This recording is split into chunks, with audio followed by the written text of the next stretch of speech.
Welcome back. Now, plus-size fashion is gaining more and more popularity in line with the movement of self-acceptance and being positive, basically, right? Yeah, let's talk about it now with our guest here. Plus-size fashion, plus-size fashion, joining us here, Suzanne Subijanto from My Size Clothing Store. Suzanne, good morning. Thank you for being here. Thank you for inviting us. My Size. I've actually seen a lot of that stores in around Indonesia. Now, what made you come up with, The idea. Yeah, the idea of making. I was about 15, 20 kilos heavier back then. It was 2003. And I just came back from the States, and it was so easy to find clothes there. I was small there, and well, not small, medium. But when I came back here, I was like big, huge. And I can't find clothes at my size that's trendy and good fabric and good price. So I decided to make. So that's how you start your That's idea. how. But when you started, how do you collaborate to actually get that target? I mean, when you first launched it, did you get help from other designers, for example? No, we did it all on our own. It was just me and my sister and a friend. So it was just us, and we did it all by ourselves. It was just one little store, and but the customer keep coming, and it's like word of mouth. We didn't do any advertising at all. So That's it was good. Yeah. And how did you promote though your clothing line? In the meantime, we had online website and then online shopping, and also we collaborate with extra large community. Like there's a few now, and also sponsor or endorse TVs. And how long have you been doing this, My Size?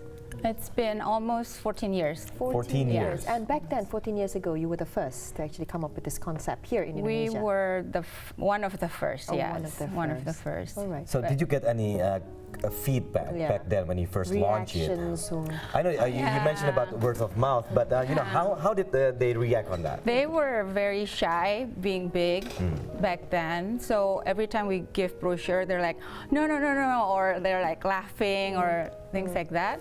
But it's so different than now. Now they're like, well, I'm big, I'm beautiful, so what?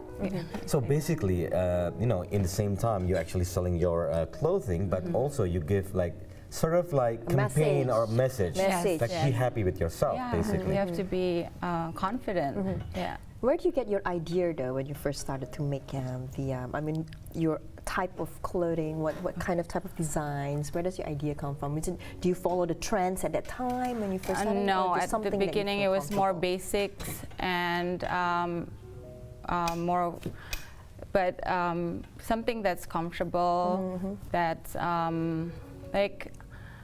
At the beginning, it's more basic, but now it's became the customer wanted more trend. Make this, make like this, make cut off shoulder, make that. So we follow that, and then I also like to look at streetwear, like looking at people, and I say, oh, I want to make like that, or. Now it's like online. I can like look through Instagram and stuff, and then now we have stylists and designers. Now, in terms of maybe market here, what is it like Indonesia selling? Compared to other countries, for example. Compared to other countries, I think here is very good. It's a lot of people are getting curvier and curvier, sexier. Sexier and sexier, and it's easier to sell here because it's people do want trendy stuff, and they want to change. Women especially want to change clothes every day. So it's a good market. It's a good market. Can you share with us, like, if you said it's a good market in terms of growth, like you've been with My Size for 14 years. Can you tell us more about the like the average growth of the market of your store? Well, before. People always say that before it's always better than now. I mean, now the economy is kind of slowing down, but we're still hoping that people still buy. Curvier ladies still want to look trendy, so they do still buy, except now, maybe before they were buying 5, now they're buying 3. So it's, and this has happened since last year, right? Because the economic slowdown actually began last year. And then now there's a lot of competitors. Like there's a lot of online business. So we just have to be really good at the storefront, like the sales woman, or they're really, we teach them to know the customer by name, and open their the zipper and help them, because they tend to have, the customers tend to not, it's hard to, difficult to open. Sorry, go on. No, it's okay. Such a gentleman. Right? Do you face any challenges though, in terms of for this past 14 years? What's the biggest challenge you would say? The biggest challenge is to large women. They have different sizes. Like, for example, like big on top or small on top or big on bottom. So it's hard to make clothing that fits for all, type of body. So basically, it's not like a mass production. You also talk to the customers and measure them and custom made. No, we don't do that, and we don't do custom made. You just create in different kind of sizes. In different. Yeah, we have like from XL until 8L. Okay. And since that's not big enough, we also make +1, +2. So that's about 164 centimeters, and that's the biggest one. So it's even more bigger than the length of the fabric. So all right. So how many stores do you have now? We have 16. 16? Yes. All over Indonesia? All over Indonesia. Well, of course, you say you use more fabric, right? You use more fabric to make bigger clothing. Now, in terms of using more fabric, that means you have to, it has to be more expensive, though, compared to other normal stores, right? Is that the case as well? We try to make it almost the same, but it's kind of hard with the rental of the store. It's getting a bit heavier. I mean, more expensive, but it's about the same price as the normal size.